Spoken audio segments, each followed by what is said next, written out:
Bismillahirrahmanirrahim. Assalamualaikum warahmatullahi wabarakatuh.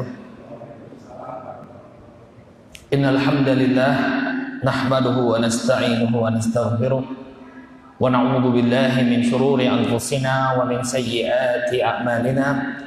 May yahdihillahu fala mudilla lahu wa may yudlil fala hadiya lahu. Ashhadu an la ilaha illallah wahdahu la syarika lahu wa ashhadu anna Muhammadan abduhu wa rasuluh.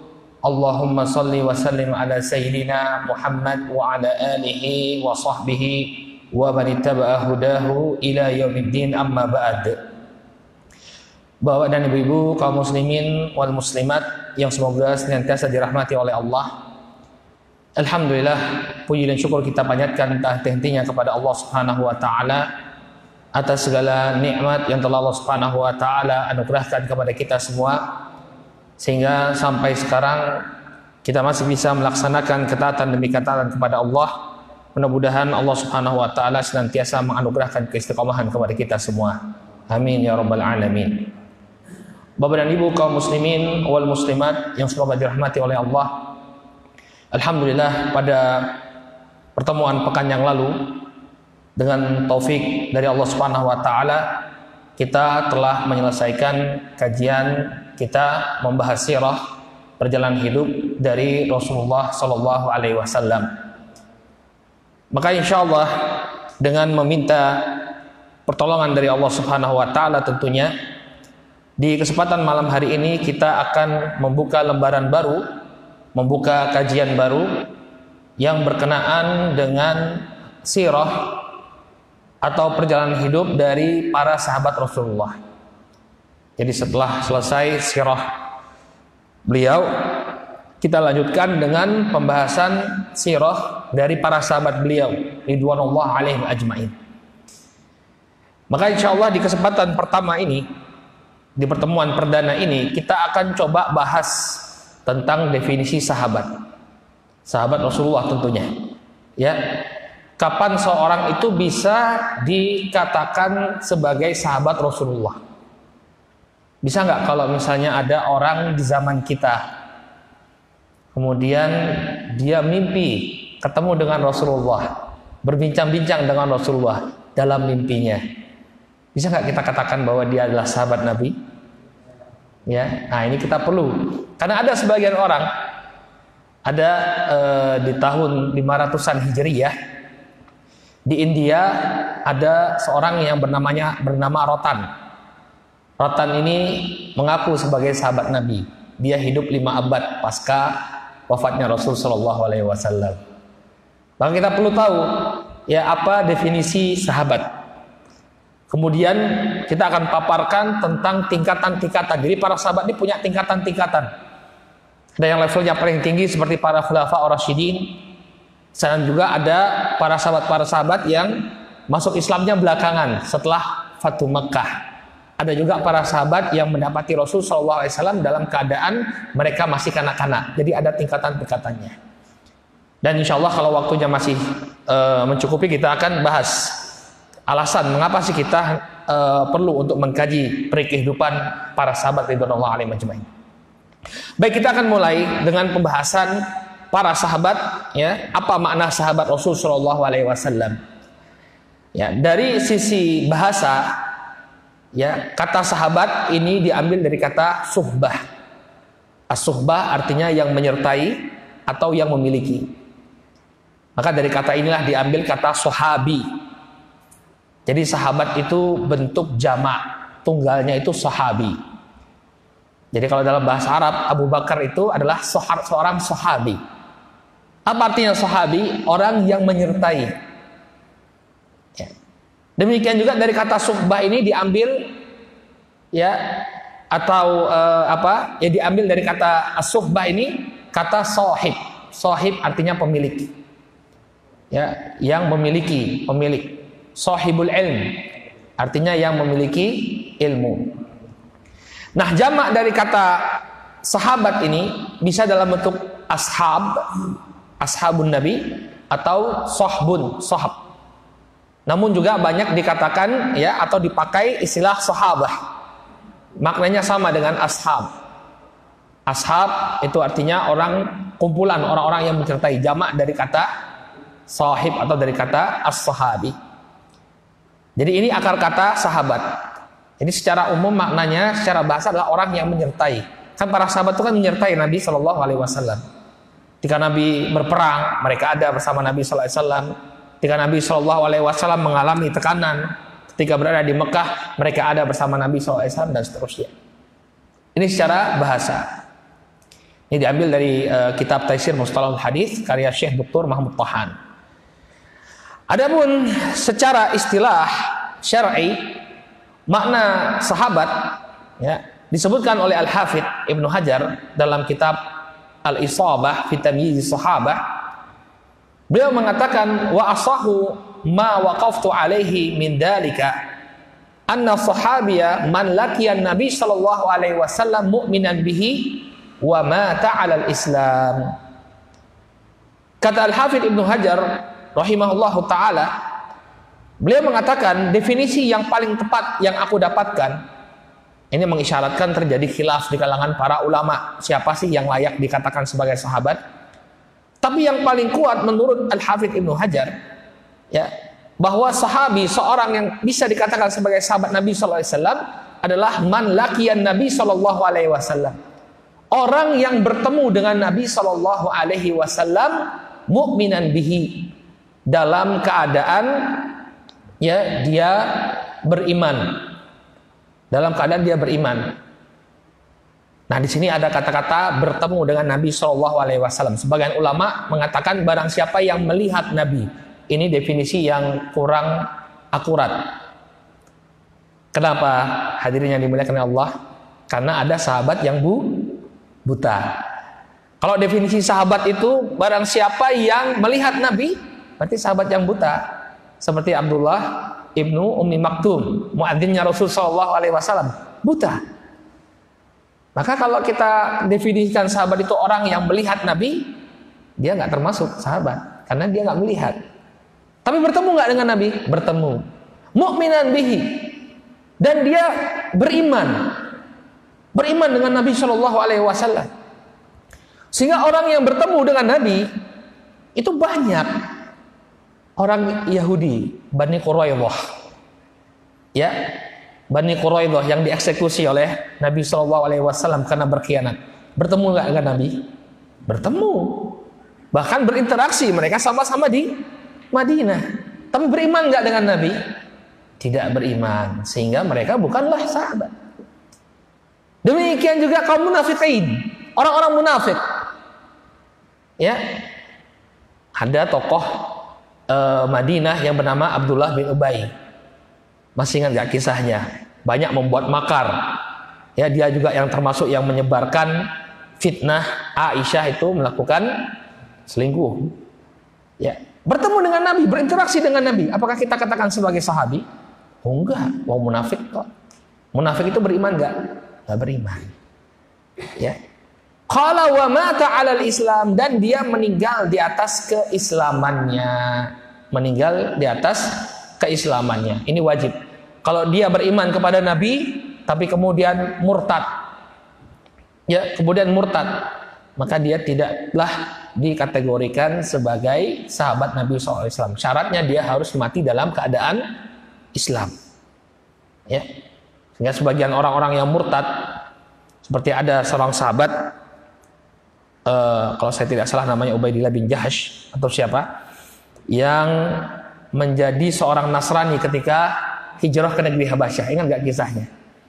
Ada yang hijrah ke Habasyah, kemudian dia malah menjadi seorang Nasrani, meninggal di atas agama Nasrani, maka tidak dikatakan sebagai sahabat. Syaratnya dia harus meninggal dalam keadaan Islam. Bagaimana dengan orang yang bertemu dengan Nabi Shallallahu Alaihi Wasallam dalam keadaan dia beriman, tapi kemudian murtad, lalu balik lagi menjadi seorang Muslim, seperti Abdullah bin Abi Syarh yang dulu merupakan salah satu juru tulisnya Nabi Shallallahu Alaihi Wasallam, kemudian dia murtad kabur kembali ke Makkah.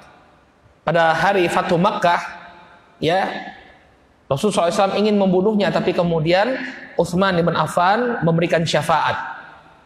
sehingga dia nggak jadi dibunuh. Akhirnya bagus lagi keislamannya, bahkan dia termasuk dari panglima-panglima kaum muslimin yang memimpin kaum muslimin dalam menaklukkan ya atau membuka negeri-negeri di masa kekhilafahannya Umar bin Khattab. Nah, bagaimana ini? Nah, ini ada khilaf di kalangan para ulama, namun yang paling kuat bahwa walaupun diselingi dengan kemurtadan, dia tetap dianggap sebagai seorang sahabi. Ya, walau takhallalat dzalika riddah alal asah. Walaupun diselingi dengan kemurtadan, menurut pendapat yang paling kuat, orang semacam ini tetap dianggap sebagai sahabat Nabi alaihi salatu wassalam. Ya. Nah, kemudian pertanyaan selanjutnya, bagaimana mengetahui seseorang itu termasuk sahabat Rasulullah? Sahabat Rasulullah SAW ini banyak sekali jumlahnya. Telah berlalu ya, beberapa pekan yang lalu kita membahas tentang Hajjatul Wada', haji perpisahannya Nabi SAW. Berapa orang yang mengikuti haji tersebut? Lebih dari 100.000 orang. Berarti orang yang bertemu dengan Nabi berapa? Ratusan ribu. Ya, ratusan ribu. Atau bisa kita katakan 100.000 lebih ya, agar tidak ada kesan sampai 300, 400, enggak. Ya, lebih dari 100.000 orang yang pernah bertemu dengan Nabi, beriman dan meninggal di atas keimanannya. Tapi kalau kita kaji kembali, yang kita dapati nama-namanya itu paling sekitar 4.000 sampai 5.000. Dan yang didapati biografinya secara utuh, yaitu paling sekitar 100-an atau 150-an orang. Ya. Nah, bagaimana kita bisa mengetahui seorang itu dianggap sebagai sahabat Nabi? Yang pertama, diketahui secara mutawatir. Ya, nggak ada keraguan lagi bahwa dia adalah seorang sahabi. Siapapun kaum muslimin kalau ditanya, Abu Bakar itu sahabi bukan? Pasti akan menjawab sahabi. Dia seorang sahabat Nabi SAW. Umar, ada nggak seorang muslim yang meragukan kalau Umar itu sahabat? Nggak ada. Ya. Semua orang tahu bahwa Umar bin Khattab adalah sahabat Nabi SAW. Ya, kecuali orang-orang Rafidah, Syiah Rafidah ya. Mereka menganggap bahwa ini bukan sahabat, kafir mereka itu ya. Kalau orang-orang Rafidah. Tapi kita ya Sunni, Ahlussunnah wal Jamaah ya semuanya tahu bahwa Abu Bakar, Umar, Utsman dan Ali ini adalah sahabat Nabi SAW. Kemudian yang kedua, kemasyhuran. Ya, kemasyhuran. Jadi ada beberapa orang yang dia memiliki memiliki nama yang dikenal di masa itu. Seperti Dimam bin Tha'labah, ini adalah seorang tabib di masa Nabi SAW. Ya, ada seorang tabib di masa Nabi namanya Dimam bin Tha'labah. Kita bisa tahu bahwa dia adalah seorang sahabat. Kemudian yang ketiga, pengkhabaran dari sahabat yang lain. Jadi ada sahabat yang cerita, oh dulu saya sama si fulan pernah mengiringi Nabi SAW. Berarti apa? Si fulan sahabi. Dari mana kita tahu? Ada sahabat lain yang cerita. Atau yang keempat, pengkhabaran dari tabi'in yang thiqah. Siapa itu tabi'in? Tabi'in itu adalah generasi setelah para sahabat. Mereka tidak bertemu dengan Rasulullah, tapi mengambil ilmu dari para sahabat. Kalau ada tabi'in yang thiqah, yang bisa dipercaya, kemudian dia mengatakan si fulan ini termasuk sahabat Nabi, maka kita terima pengkhabarannya. Dan yang kelima, pengakuan seseorang yang adil, artinya yang bagus agamanya, yang saleh. Dan dari pengakuannya itu masih ada kemungkinan. Ya, dia termasuk sahabat Nabi. Jadi ada indikasi yang kuat bahwa dia sahabat Nabi. Misalnya, ya, dia wafatnya, orang yang mengaku sahabat Nabi ini wafatnya ya sebelum tahun 100 Hijriyah. Masih mungkin nggak dia bertemu dengan Nabi? Mungkin. Ya, apalagi ketika itu usianya sudah tua renta.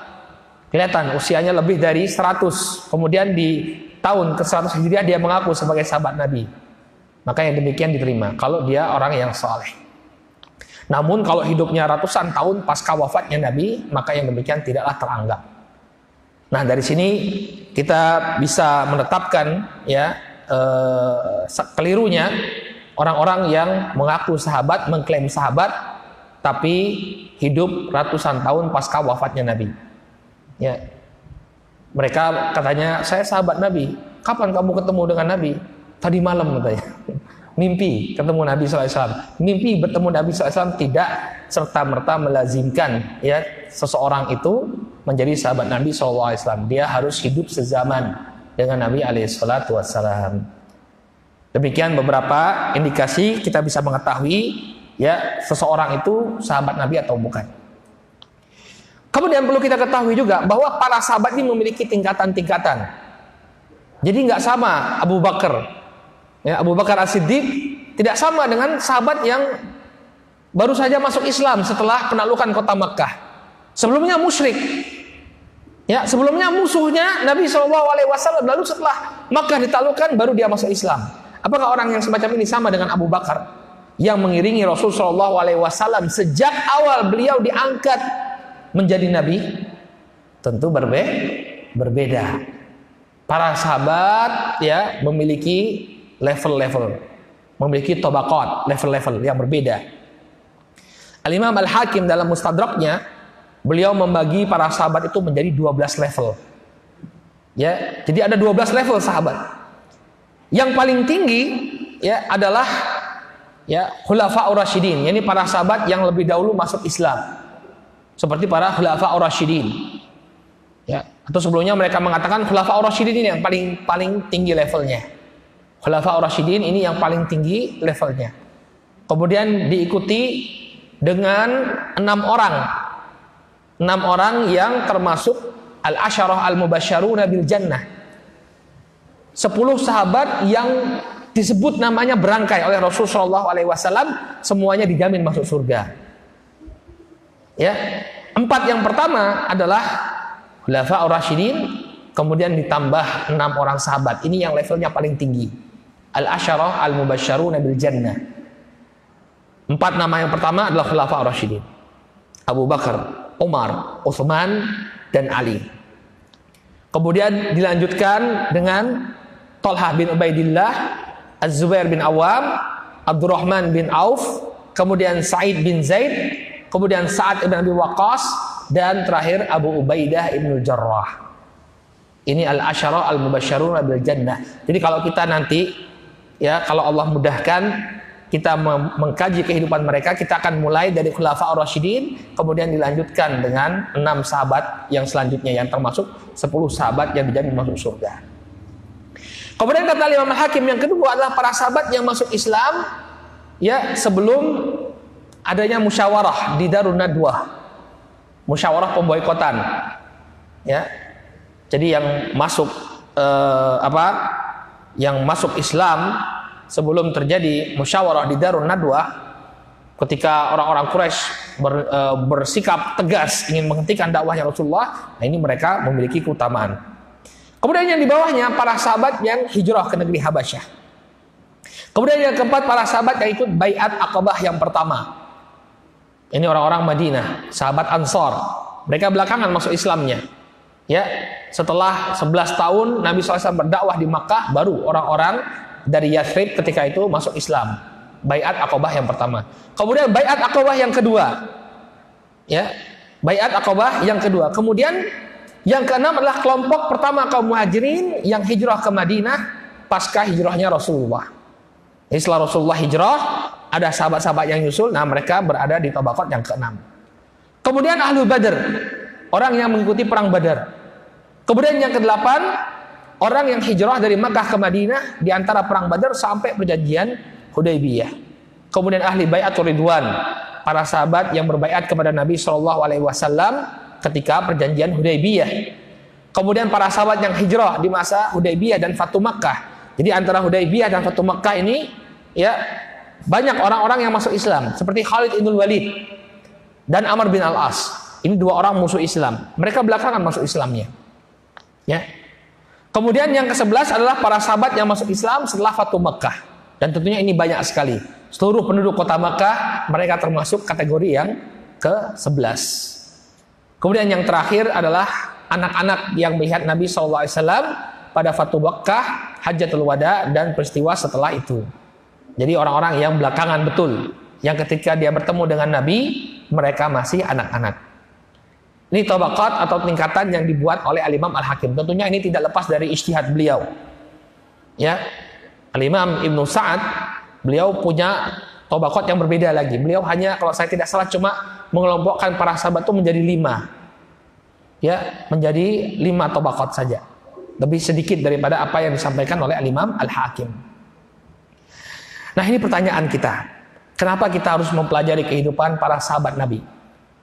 Ya, terkadang kita seringkali menghabiskan waktu kita untuk membaca biografi ya orang-orang yang masyhur, orang-orang yang terkenal, seperti para penemu, ya, para penemu misalnya kan, atau para pahlawan, atau tokoh-tokoh internasional, atau tokoh-tokoh pebisnis yang sukses. Baca biografinya Bill Gates misalnya. Ya. Nah, sebenarnya sebagai seorang muslim kita hendaknya punya prioritas. Siapa yang harusnya kita pelajari kehidupannya? Kita tahu bahwa para sahabatnya adalah orang-orang yang sudah dijamin masuk surga. As-sabiqunal awwalun minal muhajirin wal ansar walladzina tabauhum bi ihsan radhiyallahu anhum wa radu an. Orang-orang yang pertama kali masuk Islam, baik dari kalangan muhajirin dan ansar, dan orang-orang yang mengikuti mereka dengan baik, Allah ridho kepada mereka dan mereka pun ridho kepada Allah. Ini jaminan dari Allah. Ya. Sehingga kita hendaknya ya mempelajari kehidupan mereka. Kalau kita ingin mengikuti mereka, kita ingin mendapatkan ridho dari Allah Subhanahu wa taala, hendaknya kita meniru mereka. Karena mereka ini orang yang sudah dapat stempel radhiyallahu anhum wa radu an. Allah Subhanahu wa taala ridho kepada mereka dan mereka pun ridho kepada Allah Subhanahu wa taala. Ya. Kalau Bill Gates atau siapa tokoh-tokoh yang sering dibaca biografinya, ya, ada buku ditulis oleh Michael Hart. Ini buku termasuk buku laris. Michael Hart ini mengumpulkan 100 tokoh yang paling bersejarah dalam kehidupan manusia. 100 tokoh, judulnya 100 tokoh. Saya punya edisi lamanya yang menerjemahkan tuh Mahmud Junaidi. Ya, termasuk terjemahan yang asyik. Kalau kita baca tuh enak, mengalir. Kalau yang belakangannya agak kaku menerjemahkannya. Kalau yang Mahmud Junaidi itu enak, wartawan senior. Nah, di sana hanya ada 2 tokoh Islam. Walaupun itu nomor 1, ya, Rasulullah SAW, tapi cuma 2 saja tokoh Islam di sana. Siapa tokoh yang kedua masuk dalam 100 tokoh? Ada yang tahu? Hah? Dalam 100 tokohnya Michael Hart, ya, Umar bin Khattab. Jadi hanya 2 tokoh Islam saja yang masuk dalam list itu. Yang lainnya orang-orang Nasrani, orang-orang non-Muslim. Yang kedua itu Isaac Newton, yang ketiga Nabi Isa. Nabi Isa di bawah Isaac Newton. Ya. Terus yang pertama selanjutnya kalau saya tidak salah tuh Kongfucu. Ya, Kongfucu. Nah, kadang kita baca biografi mereka, padahal ada yang harus kita prioritaskan. Ini orang-orang yang sudah Allah ridhoi. Kalau kita ingin mengikuti jejak mereka, ya sudah, baca biografi mereka, teladani apa yang membuat mereka diridhoi oleh Allah Subhanahu wa taala, mudah-mudahan kita bisa mengikuti mereka. Tapi kalau misalnya ya dia baca tekuni misalnya biografi Thomas Alva Edison misalnya. Ya, atau Albert Einstein atau Alexander the Great. Ya, Alexander the Great. Ya, dan tokoh-tokoh lainnya, ini nggak membawa kita ke surga. Boleh saja, kita tidak mengharamkan, haram ya, boleh saja untuk memperluas wawasan silakan saja, tapi hendaknya kaum muslimin itu punya prioritas agar mereka bisa punya keteladanan siapa yang harus mereka teladani. Mereka, ini para sahabat adalah orang-orang yang telah diridhoi oleh Allah Subhanahu wa taala. Kemudian yang kedua, disebutkan bahwa hatinya para sahabat ini adalah hati yang terbaik. Disebutkan dalam sebuah atsar dari Abdullah bin Mas'ud, ya, Abdullah bin Mas'ud mengatakan bahwa Allah itu memilih. Ya, Allah memperhatikan hati para hambanya. Kemudian Allah dapati bahwa hatinya Rasulullah SAW adalah yang terbaik. Kolbunya Rasulullah SAW adalah kolbu yang terbaik. Kemudian Allah melihat mana kolbu yang terbaik setelah Rasulullah SAW dan para nabi tentunya. Dan ya ternyata hati-hati yang terbaik adalah hati-hatinya para sahabat. Maka kemudian kata Abdullah bin Mas'ud radhiyallahu taala anhu, "Fama ra'al muslimuna hasanan fahuwa indallahi hasan. Apa yang dilihat oleh kaum muslimin di masa Nabi, ini siapa? Para sahabat. Apa yang dilihat oleh kaum muslimin di masa Nabi SAW, ini para sahabat, sebagai sebuah kebaikan, fahuwa indallahi hasan, maka di sisi Allah itu adalah kebaikan. Jadi kalau para sahabat itu bersepakat atas segala sesuatu, itu pasti kebaikan, jangan khawatir. Ya, wa ma ra'au sayyi'an fahuwa indallahi sayyi'. Kalau mereka generasi awal ini melihat sesuatu itu sebagai satu keburukan, maka yakinlah kita bahwa sesuatu itu adalah keburukan. Ini fungsinya kita mempelajari bagaimana kehidupan mereka. Ya, karena standar kebaikan dan keburukan ini adalah apa yang mereka sepakati. Kalau mereka sepakati itu kebaikan, pasti itu suatu kebaikan. Kalau mereka sepakati itu suatu keburukan, maka itu adalah sebuah keburukan. Demikian juga yang ketiga, para sahabat ini memiliki amalan yang sangat besar di sisi Allah Subhanahu wa taala. Ini perlu kita ketahui, keutamaan para sahabat. Ya, Nabi SAW itu melarang kita untuk mencela para sahabat beliau. Dalam sebuah hadis yang muttafaqun alaih, dalam Sahih Al-Bukhari dan Muslim, dari sahabat Abu Sa'id Al-Khudri radhiyallahu taala anhu, dan juga dalam di riwayat Muslim dari Abu Hurairah radhiyallahu taala anhu, Nabi SAW mewanti-wanti kita, la tasubbu ashabi, janganlah kalian itu mencela sahabatku.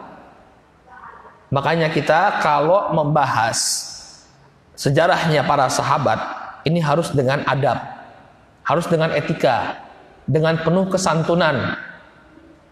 Ya, nggak boleh misalnya ada sahabat melakukan sebuah kesalahan lalu kita perlakukan sahabat itu sebagai seorang kriminal. Kan nanti kita akan sampai pada fase peperangan terjadi antara para sahabat. Ada yang namanya perang Jamal antara kubunya Aisyah dengan kubunya Ali. Perang para sahabat. Ada perang Siffin.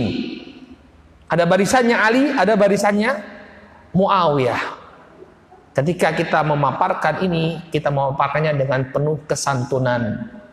Karena Nabi mengatakan, la tasubbu ashabi, jangan kalian mencela sahabatku. Ini kaidah kita.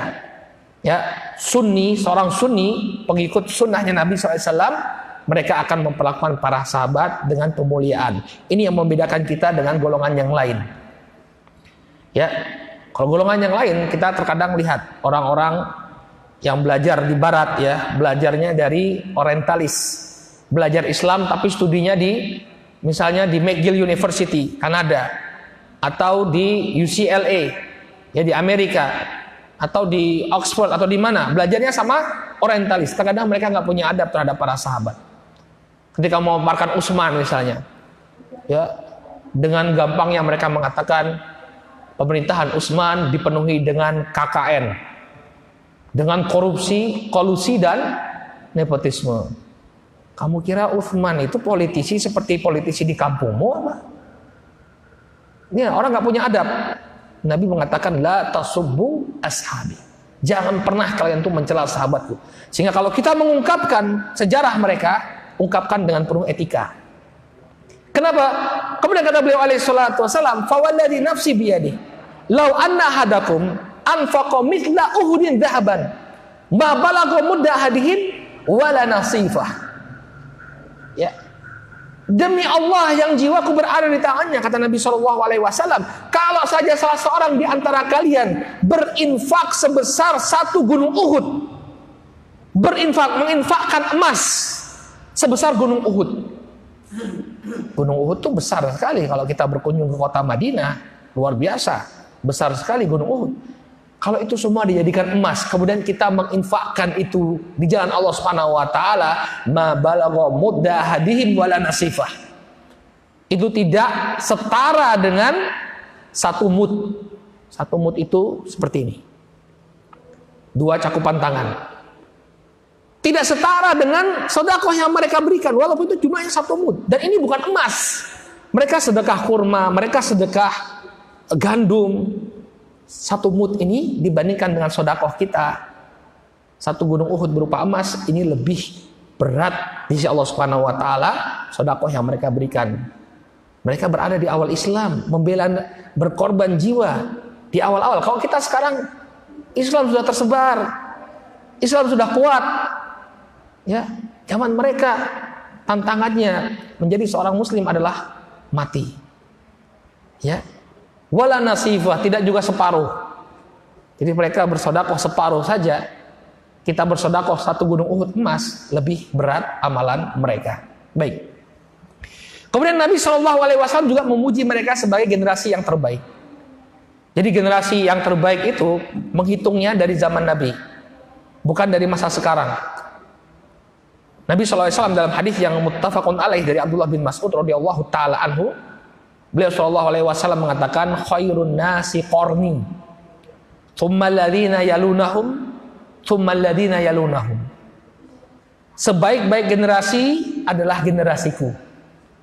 Siapa generasi Nabi SAW? Para sahabat. Tsumma alladziina yalunahum, kemudian yang setelah mereka. Siapa yang setelah mereka? Para tabi'in. Tsumma alladziina yalunahum, kemudian yang setelah mereka. Siapa? Itu para tabi'ut tabi'in, atba'ut tabi'in. Inilah 3 generasi awal Islam yang terbaik. Yang paling baiknya adalah para sahabat, diikuti dengan para tabi'in, kemudian para atba'ut tabi'in.